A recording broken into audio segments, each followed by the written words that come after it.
नमस्कार, बहुत स्वागत आप सभी का जी मध्य प्रदेश छत्तीसगढ़ देख रहे हैं। मैं हूं आपके साथ कोमल गंगवार। भोपाल से बड़ी खबर आ रही है, जहां उपचुनाव पर जीतू पटवारी का बयान सामने आया। उन्होंने कहा कि विजयपुर में कांग्रेस की 100% जीत होगी। विजयपुर में आगजनी और पत्थरबाजी हुई है। प्रेशर पॉलिटिक्स में धरने पर बैठे हैं वीडी शर्मा। कई पोलिंग बूथ पर रीपोलिंग की मांग करेंगे। तो बीते कल उपचुनाव के लिए वोटिंग हुई है और मध्य प्रदेश की विजयपुर और बुधनी सीट पर उपचुनाव हुए हैं और बीते कल जो वोटिंग हुई है वो तस्वीरें हमने आपसे साझा की है। वहीं विजयपुर में कई जगह विवाद भी देखा गया और यहां जो वोटिंग हुई है उसको लेकर जीतू पटवारी का बयान सामने है। उन्होंने साफ शब्दों में कहा है कि 100% कांग्रेस की विजयपुर में जीत होगी। इस बार चुनाव के परिणाम प्रदेश को आश्चर्यचकित करेंगे और विजयपुर 100% कांग्रेस पार्टी जीतेगी। बहुत यातनाओं के बाद भी, अद्भुत यातनाओं के बाद भी कांग्रेस पार्टी जीतेगी। उनका प्रदेश अध्यक्ष भारतीय जनता पार्टी के वीडी शर्मा जी खुद प्रेशर पॉलिटिक्स में वहां गए और धरना दिया।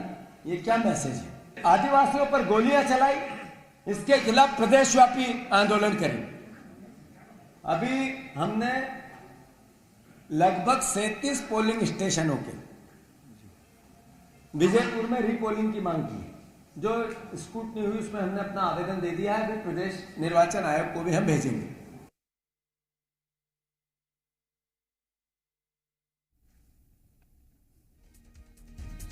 तो ये बड़ी खबर हम आपसे भोपाल से साझा कर रहे हैं। उपचुनाव पर जीतू पटवारी का ये बयान जो कि हम आपको सुनवा रहे थे, जहां उन्होंने विजयपुर में साफ तौर पर कहा कि कांग्रेस की 100% जीत होगी।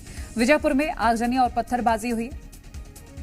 अनिल नागर हमारे साथ लाइव जुड़ गए हैं ताजा जानकारी के लिए। अनिल, बीते कल वोटिंग हुई, कई जगहों पर विजयपुर में हमने देखा विवाद भी देखने को मिला। हालांकि अब जीतू पटवारी ये कह रहे हैं कि विजयपुर में 100% कांग्रेस की जीत होगी। पूरी डिटेल दीजिएगा।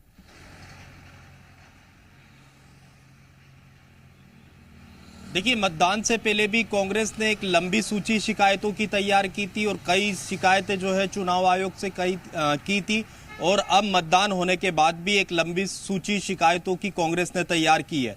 देखिए, कांग्रेस कह रही है कि हमने जो है चुनाव से पहले, मतदान से पहले जो है चुनाव आयोग में 100 शिकायतें की थी और जिस पर एक भी शिकायत एक भी शिकायत पर उनकी सुनवाई नहीं हुई। कलेक्टर एसपी को हटाने की मांग की थी।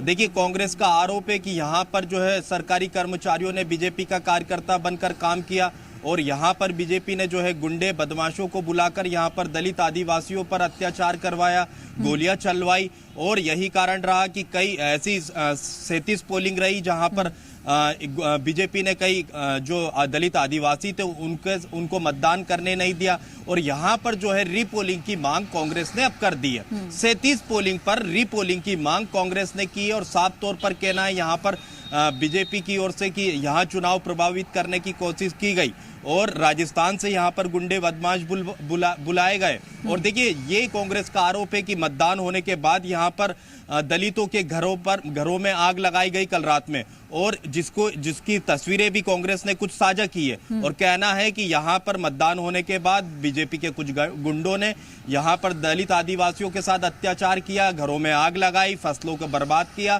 और बाबा साहब अंबेडकर की मूर्ति तक तोड़ दी।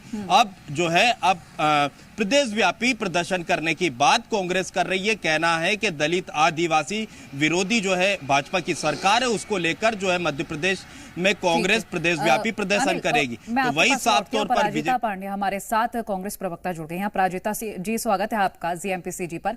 और देखिए, बयानों का दौर तो हमने चुनाव से पहले भी देखा और लेकिन अब जब वोटिंग हो गई है तो जीतू पटवारी बिल्कुल साफ तौर पर यह कह रहे हैं कि 100% कांग्रेस की जीत हो रही है। और वहीं उन्होंने एक लंबी सूची भी दिखाई है जिसको लेकर शिकायत करने की बात भी कही है। काफी खफा तो बीजेपी से वो नजर आते ही है, लेकिन इतना अश्योर्ड नजर आ रहे हैं जीत को लेकर। बिल्कुल सही। और जीत को लेकर इसलिए हम लोग इतने अश्योर्ड हैं और जीतू पटवारी जी ने जो कहा वो बिल्कुल सच है कि जनता ने कांग्रेस पार्टी का साथ दिया है। जिस प्रकार से भारतीय जनता पार्टी ने अराजकता, हिंसा और अशांति का माहौल फैलाया है इन उपचुनाव में, वो मध्य प्रदेश में हमने पहली बार देखा। हमारे प्रदेश को कलंकित और शर्मसार करने वाली घटनाएं, जब पैसा, प्रशासन, पुलिस का भी इन पे नहीं चला। इन्होंने सोचा इसको भी यूज कर लिया जाए, इस्तेमाल कर लिया जाए।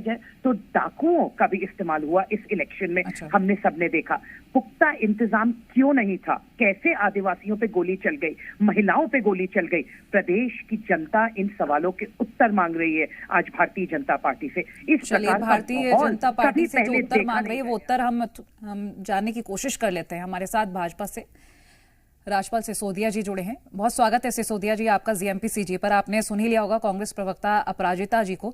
अब देखिए, बहुत सारे इल्जामात लग रहे हैं बीजेपी पर। वोटिंग हो गई लेकिन अराजकता फैलाने का पूरा इल्जाम जो है बीजेपी पर है। लेकिन अब जीत का भी दावा कर दिया गया है कांग्रेस की ओर से कि बीजेपी हराकर विजयपुर सीट पर कांग्रेस 100% जीतने जा रही है। जिस प्रकार से उनका जीत का दावा फर्जी है, उसी प्रकार से भारतीय जनता पार्टी के ऊपर जो अराजकता को लेकर लगाए हुए आरोप भी फर्जी है। वास्तविक में जीतू पटवारी जी और उनकी कांग्रेस को मध्य प्रदेश की जनता नकार चुकी है।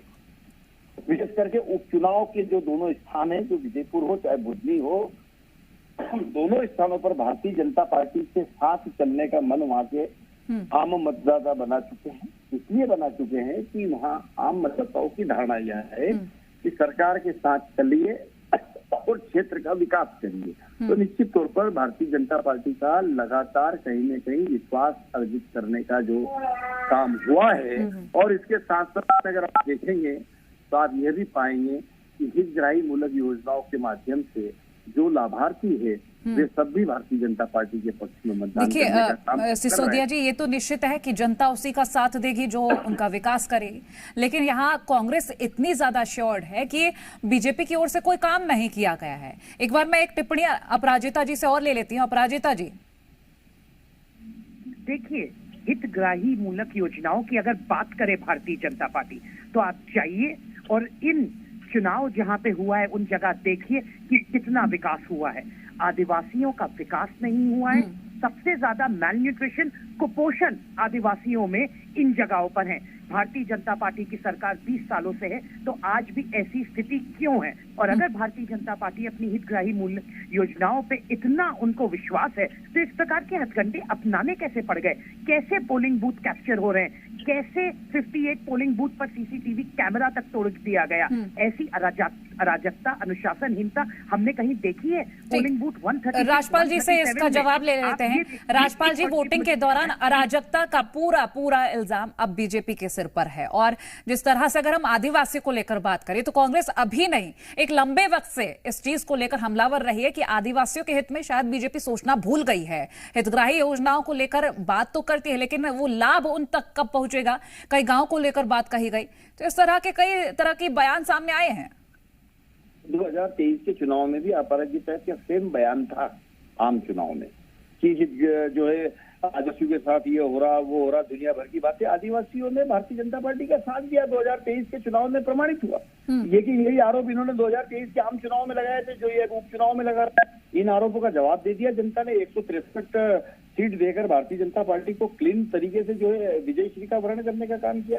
ये कि यही दावे जो जीतू पटवारी आज कर रहे हैं कि हम दोनों की दोनों सीट जीतेंगे, उस समय भी कह रहे हैं। चलिए, ये जो जुबानी जंग है, क्योंकि आप एक दूसरे पर इल्जाम लगाना तो पुरानी बात हो गई, लेकिन ये जुबानी जंग जो है कहां जाकर रुकेगी ये तो वक्त बताएगा। फिलहाल जो जनता का आशीर्वाद है वो 23 तारीख को पता चल ही जाएगा कि किसकी जीत हो रही है। आपका बहुत शुक्रिया राजपाल जी और अपराजिता जी हमारे साथ जुड़ने के लिए, और अनिल आपका भी शुक्रिया तमाम जानकारी साझा करने के लिए।